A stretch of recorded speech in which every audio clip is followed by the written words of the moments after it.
No ar, programa Vereda Literária, conversando hoje com a escritora e professora Neuza Sorrente.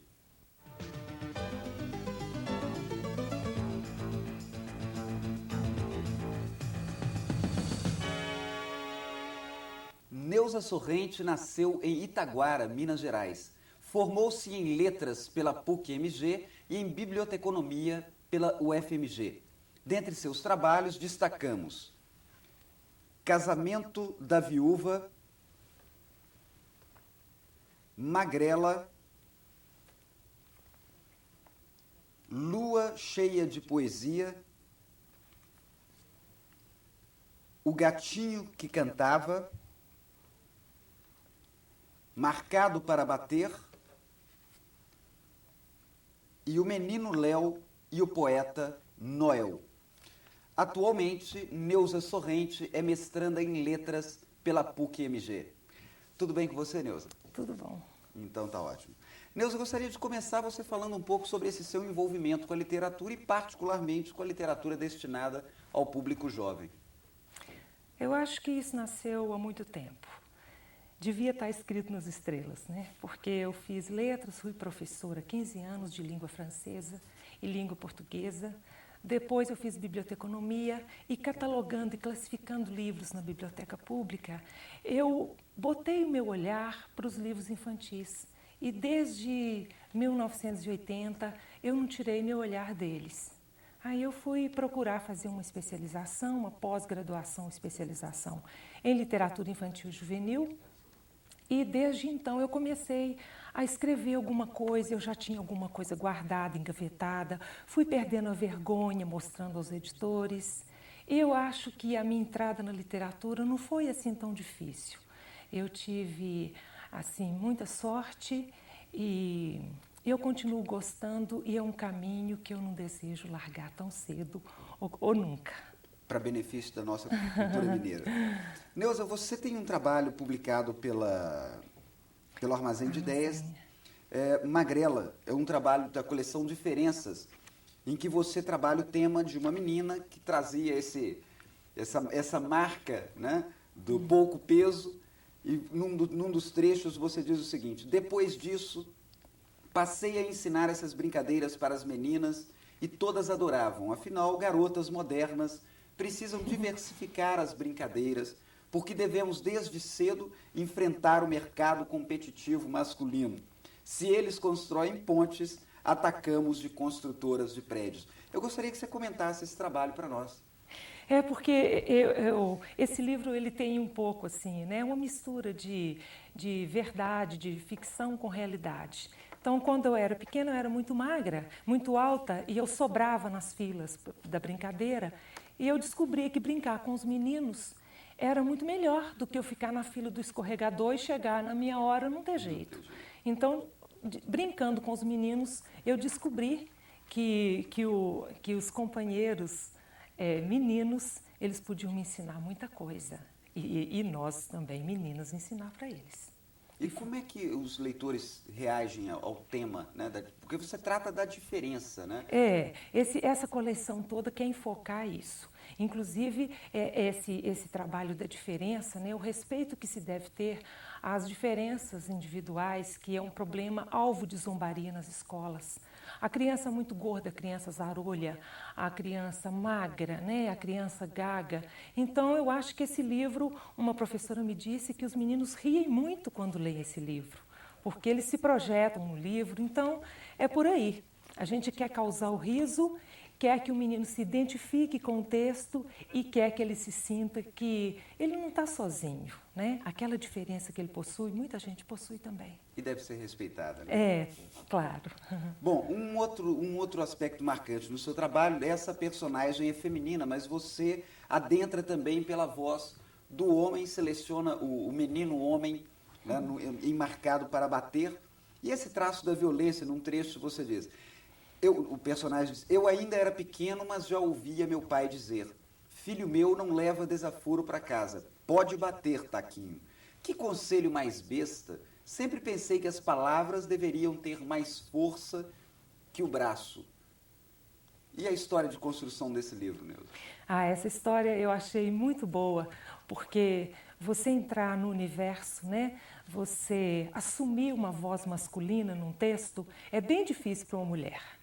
Então eu tive que conviver muito com meninos, com rapazes, e me ajudou muito o fato de eu ser a única mulher lá em casa. Eu sou a mais bonita lá de casa, sou a única. E então, com os meus irmãos, eu aprendi a conviver bem. E foi perguntando, e essa questão da violência, eu gosto muito de enfocar isso, que os meninos, eles brigam muito na escola, né? Por qualquer coisinha, bate, e o pai quer que o menino resolva o problema da violência ali mesmo, com a violência, sem diálogo, sem nada, né? É olho por olho. Então, eu quis discutir esse problema, mesmo um pouquinho, mesmo que de uma forma pequena, eu quis tentar tocar nesse assunto da violência na escola. Não, ótimo, um trabalho excelente. Eu gostaria que você comentasse um pouco para nós e mostrasse, inclusive, as ilustrações. Por exemplo, Marcado para Bater, as ilustrações são do Robson Araújo. É uma aquarela, não é isso? É. Vamos mostrar. Léo? O Robson, ele, quando eu o convidei para fazer esse texto, né, eu pedi à editora que o convidasse, e ele também estava iniciando, ele ainda era iniciante. Então eu achei que juntar dois quase iniciantes seria bom. E ele soube dar o movimento às minhas palavras, e eu achei muito interessante que ele soube dialogar bem com o texto. E, inclusive, a capa, né? A capa costuma ser um pouquinho, nem todo mundo vê a capa. Então, a gente pergunta, o que você acha da capa? O que essa capa vai mostrar para você? Então, alguns meninos não adivinham e outros mais perspicazes sabem juntar uma coisa com a outra e veem ali no braço do menino a bola de futebol. E o Marcado para Bater, eu fiquei pensando, né, naquele filme, né, ontológico, Marcado para Morrer, né? E o Marcado para Bater é um título forte, né? Então, quando tem a palavra bater, já dá uma ideia, já fascina um pouco o leitor, né? Então, a gente quer muito prender o leitor pelo título, pela capa, pelo título. O título é muito importante para fascinar o leitor. Neuza, para dar um depoimento sobre o seu trabalho, nós convidamos a ensaísta e professora Vera Lúcia Casanova. Vamos ver? Ótimo. Oi, Neuza. Muito prazer em estar aí com você, no seu programa. E, apesar de mediada pelo canal do vídeo, é sempre bom estar com você. Eu vejo você, Neuza, em 3 grandes momentos da nossa vida. Primeiro, enquanto colega, enquanto companheira de luta no magistério. E também como aluna dos cursos do PREPS, da PUC de BH, em que você sempre foi muito feliz em sala de aula. Feliz no sentido de estar sempre atenta, de estar sempre com muito vigor, com uma pessoa muito criativa, e que fazia minhas aulas crescerem. Num outro momento, Neuza, eu via você também como escritora. E como boa escritora, como grande escritora que você é de literatura, e eu não sei só se de literatura infantil. Eu acho que você tem muito mais a dar do que simplesmente ser uma autora específica de literatura infantil. Acho que você pode dar muito mais como contista e mesmo como poeta, porque você é grande poeta também. E como amiga, que de certa forma chegamos a construir uma amizade que pouca gente tem. Pouco nos falamos, mas quando nos falamos, nos dizemos muito. E isso é muito importante no momento da amizade. Eu acho que é isso. Nossa vida, de certa forma, tem sido traçada assim. Mas eu vejo você como uma das melhores escritoras que Minas tem em termos de literatura, em termos de texto infantil, infanto-juvenil. Pois é, Neuza, eu queria aproveitar a fala da professora Vera Casanova e destacar exatamente esse seu trabalho de poeta, principalmente desse poeta voltado para a criança. E gostaria de destacar 2 textos seus. Pedacinho no Jornal. Perdi uma sacolinha de plástico cheia de sonhos, bilhetes, botões, caquinhos brilhantes, esperanças, pedrinhas de víspora, crença em cegonhas e Papai Noel. Se alguém achar ou souber seu paradeiro, por favor, me mande um recado que eu pego minhas botas de 7 léguas e vou buscar. Em uma outra estrofe você tem o seguinte texto: bem que a lua estava certa, na lição de esperança, é bom nascer com as manhãs e ter olhos de criança. Como é que é esse trabalho de fazer poesia para esse público? O meu trabalho com a poesia, eu gosto demais. Até agradeço muito, fiquei muito comovida em ouvir a Vera Casanova, porque eu sempre batalhei pela poesia na escola. Então, quando eu trabalhava na Secretaria de Educação, sempre eu inseria a poesia em todos os âmbitos, porque eu acho que o poema, apesar de ser sintético, ele pode fazer irromper na alma da criança um mundo novo. Então, trabalhar com a poesia é uma das coisas com as quais eu mais me empenho. Então, eu pego esse meu trabalho de poesia aí no Gatinho que Cantava, tem me dado muita alegria, porque, como eu estava te dizendo anteriormente, eu estou trabalhando assim o livro com a música. Então, eu ponho música que eu faço, assim, muito, de uma maneira muito elementar, porque eu não sei partitura, eu sei alguns, né? Alguns vestígios de música. Então eu tento cantar o poema, eu tento colocar sempre a criança como esse ser encantador, esse ser que sabe se maravilhar diante de tudo. Então você fazer poesia para a criança, justamente aquela poesia que vai fazer com que ele se encante, que ele sinta os olhos felizes, é uma coisa muito boa. E a poesia para criança, ela não precisa ser necessariamente para criança. Qualquer pessoa pode gostar. O adulto pode gostar, o jovem pode gostar e a criança pode gostar. Não tem idade. Sem dúvida. Agora, Neuza, você tem uma atividade também ensaística, né? Basicamente voltada para o tema da literatura infantil. Você faz uso de um texto, faz uma citação de um texto de Einstein, em que ele fala do mistério, né? Ressalta o mistério e essa necessidade de nos encantarmos com o mistério. Eu te pergunto, poesia para você tem essa coisa de mistério? Tem, porque às vezes quando você bate o olho assim no poema, ele pode até parecer meio difícil, ele pode parecer meio intrincado. Mas depois, quando você faz uma segunda leitura, você repousa mais na leitura, você vai desvendando aqueles possíveis mistérios e vai descobrindo o encantamento que se esconde por trás daquele mistério. Porque nada deve ser assim muito aberto, né? A poesia, aquela poesia que é tida como uma poesia muito fácil, ela nos parece uma estrada sem acidentes, um caminho percorrido assim, todo dia, uma coisa batida. Agora, o bom é você fazer um caminho em que ela precisa ter um pouquinho de mistério para dar essa graça da descoberta. Para dar esse medinho, né? Agora, você fala também o seguinte, você diz que a expressão gosto pela leitura é preferível à expressão hábito de leitura. Né? Eu falo muito isso, porque geralmente a palavra hábito, ela vem muito ligada ao automatismo, né? Então, por exemplo, o hábito de amarrar bem o tênis, hábito de escovar os dentes, né? Está muito ligado. Então, quando você fala gosto, o gosto supõe uma certa emoção. Agora, nada impede que depois de você ter o gosto, você crie o hábito. Então, depois de você ter gosto pelo livro, você vai parar perto da livraria, você vai olhar a capa do livro, você vai entrar, vai perguntar o preço. Né? Então, eu acho que seria melhor nós, principalmente os adultos, cultivarmos o gosto, sem ameaça, sem fazer medo, sem fazer terrorismo na criança. Cultivar o gosto, apresentar um livro, mostrar um livro bonito para ela, mostrar com carinho, para ela criar o gosto. E depois ela vai criar o hábito, certamente. Quer dizer, e na verdade é mostrar que literatura é prazer, mas desse prazer a gente cresce humanamente. Inclusive prazer e conhecimento, né? A literatura, ela anda muito de braço dado, quer dizer, a função principal da literatura é o prazer, mas nada impede que através desse prazer ela adquira conhecimento. A gente cresça humanamente. Cresça também, né?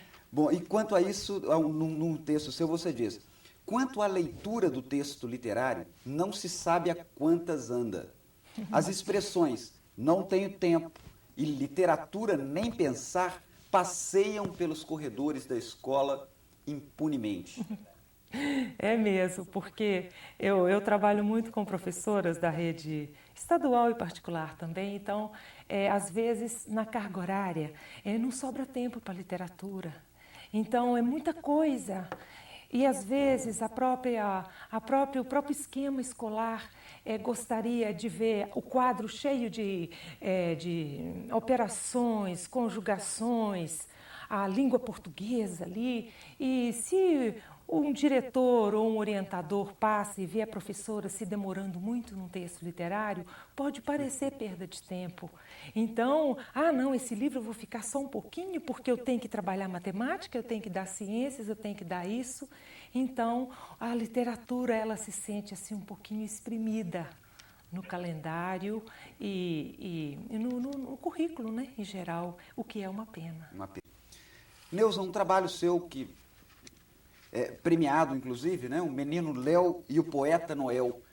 Belíssimo trabalho. Gostaria que você falasse para nós de buscar para a criança, né, essa revelação de um poeta, compositor como Noel Rosa. Eu achei que esse texto, em termos de tema, ele foi bastante ousado, né? Mas eu acho que ele está muito adequado a essa coleção Arte e Vida, que privilegia a arte e leva até a criança os artistas, né, tanto na área do teatro, da pintura, da literatura e da música popular. E eu quis buscar o Noel, que é a minha paixão, eu adoro o Noel desde mocinha. E desde quando eu comecei a fazer letras, eu já estudava as letras do Noel, eu tinha discos antigos, muita coisa eu não sabia que era dele não, mas cantava.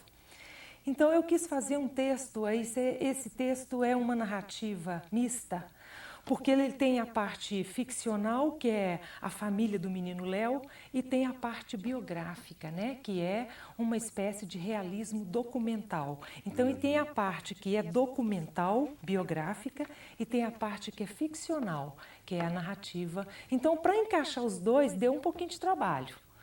Eu escrevi esse livro umas 3 vezes. Na terceira vez, eu me dei por satisfeita e quis colocar o Noel. E a maior surpresa para mim é a aceitação do menino com esse livro.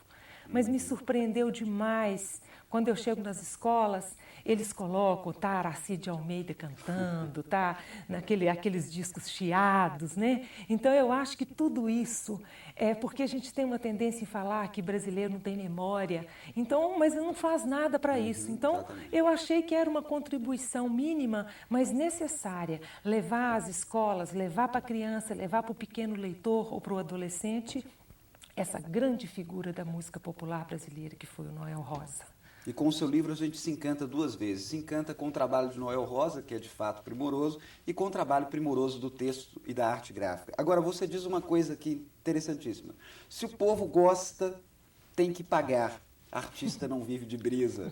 Artista come, veste, paga aluguel e uma montoeira de coisas. Como é que você acha que está a situação do profissional de letras hoje no Brasil? O profissional de letras é porque a cultura, né? Ontem nós até estávamos discutindo essa questão de cultura, um texto do Bose. Então a cultura parece que ela fica um pouquinho assim, elitizada, colocada num patamar diferente, quer dizer, é um supérfluo. Né? Então o profissional da área de letras, ele tem que se esforçar muito, porque existe muito campo para o profissional de letras, mas ele tem que enfrentar. Né? Uma vez lá em Barbacena eu fui chamada para falar justamente sobre isso. Quais as atividades que um profissional de letras pode exercer? Então nós temos várias atividades, a revisão de texto, da aula, da assessoria, da consultoria, trabalhar em editoras, em revisão de texto. Eu acho que o profissional de letras ele tem que fazer por onde também. Não é faz um curso de letras e se esconde, não. Vamos fazer o curso de letras e vamos para frente, vamos mostrar aquilo, vamos levar a literatura e todo o trabalho que existe por detrás disso para frente. Né? Tem muita coisa. E esse profissional ele tem que fazer isso, né? Porque na hora que as contas começam a chegar debaixo da porta, ele tem que se virar também. Ótimo. Você, por exemplo, se vira também como membro do conselho editorial e leitora crítica de editoras. Fala para nós dessa atividade de receber os originais. Ah, é ótimo. Esse trabalho eu gosto demais. É, o conselho editorial, as editoras que têm esse trabalho sério com a literatura, né? Porque eu acho a literatura infantil e juvenil uma coisa muito séria, muito boa, profissionais excelentes estão nessa área. Então, eles convocam, quando o original chega, né, chegam muitos originais, eles têm uma equipe de leitores críticos. Então, eles vão ouvir a voz do leitor crítico. E esse leitor crítico, de modo geral, não sabe de quem é aquele original que ele está analisando. Então, eles convocam um profissional da psicanálise, um profissional de letras, um profissional da sociologia, um pedagogo. Depois, o conselho editorial vai ouvir aquelas diferentes vozes para saber até que ponto aquele livro tem a ver com a vivência infantil e aquele livro vai ser legal editar e se merece publicação. Se é aconselhável a publicação, se é desaconselhável ou se é duvidosa. Porque às vezes o livro ele está assim no meio termo. Ele não está nem prontinho para ser publicado e nem merece ser devolvido. Com um pequeno arranjo, ele pode agradar muito o público. Então a gente faz um relatório e depois esse relatório é estudado. É ótimo fazer isso e a gente cresce muito e aprende cada dia mais. E é uma responsabilidade grande. É de muita responsabilidade, porque você não pode pôr por terra o trabalho, né? Noites, né, de vigília que um escritor se debruça sobre um texto. Né? Neuza, minha última pergunta para você diz respeito à criação do gosto de leitura, não só por parte dos professores, mas eu tomo uma carona no seu texto em que você diz: não cabe apenas ao professor a criação desse gosto. Os pais têm responsabilidade nessa tarefa. São eles as pessoas que, antes da idade escolar, devem proporcionar aos filhos a oportunidade de ouvir histórias, manusear livros, perceber a beleza das palavras e das imagens desse objeto mágico, que ao invés de ser empurrado às crianças, deve ser exposto, segundo a opinião de Tatiana Belinsky, exposto à sensibilidade das mãos e do olhar. Como é que você vê esse papel dos pais? Eu acho esse papel dos pais primordial, porque se o pai apresenta a primeira barreira em relação ao livro, eu acho que 50% do gosto pela leitura vai cair por terra. Olha, se o pai conta a história, né? Porque hoje está muito difícil, os pais trabalham, não há mais aquela figura do pai que chega com um livro de história para contar, isso é meio difícil, né? Costuma entregar, a criança é entregue à televisão, e a televisão que dá conta, né, desse lado. Mas, por exemplo, quando levar um livro de vez em quando, mostrar, aprender, folhear um livro, não se incomodar se o menino pega o livro de uma maneira que deixa uma orelhinha, que suja, isso é o de menos, né? O livro, quanto mais surrado, indica que ele foi mais amado, mais utilizado. E na escola também, o pai, quando o professor pede que se compre um determinado livro, não fala: todo dia está me pedindo um dinheiro, ah, meu Deus, não aguento, já pago a mensalidade. Não, procura, se não tem, às vezes o pai não dispõe daquela quantia, nós podemos dizer, ir à biblioteca, procurar comprar um livro para 3 alunos, dividir. Existem muitas alternativas. Mas o olhar carinhoso dos pais em relação ao livro, é meio caminho andado. Então vai depender muito dos pais. Eu lá em casa eu tenho uma biblioteca, minha filha, graças a Deus, pôde ter muito acesso aos livros. E eu tenho certeza que em muitos lares o livro também é bem-vindo e muito amado. Sem dúvida. Neuza Sorrente, a última pergunta do programa, quem vai fazer para você é a professora e ensaísta Vera Casanova. Vamos lá? Neuza, eu gostaria de saber... inclusive é uma pergunta que eu costumo fazer a muitos autores de literatura infantil. Como é construir, melhor dizendo, o imaginário que vocês acreditam ser o imaginário infantil? Eu acho que parte muito da questão da observação e principalmente da sensibilidade. Afinar o gosto com o gosto da criança não é fácil. mas eu acho que com um pouco de coração a gente chega lá, ou pelo menos tenta chegar com o máximo carinho. É preciso delicadeza, carinho, sensibilidade, boa vontade e vontade de acertar. Ótimo. Neuza Sorrente, Vereda Literária, agradece a sua entrevista e deseja mais sucesso para o seu trabalho. Muito obrigado. Eu que agradeço a oportunidade. Muito obrigada. Um abraço a todos. Obrigado. Recebemos essa semana uma correspondência do estudante Leonardo Muniz, da 6ª série. Ele faz um desenho para nós do nosso cenário e diz que gostaria de conhecer o nosso estúdio durante uma gravação de Vereda Literária. Nossa produção vai entrar em contato com você, Léo, e você poderá vir assistir essa gravação.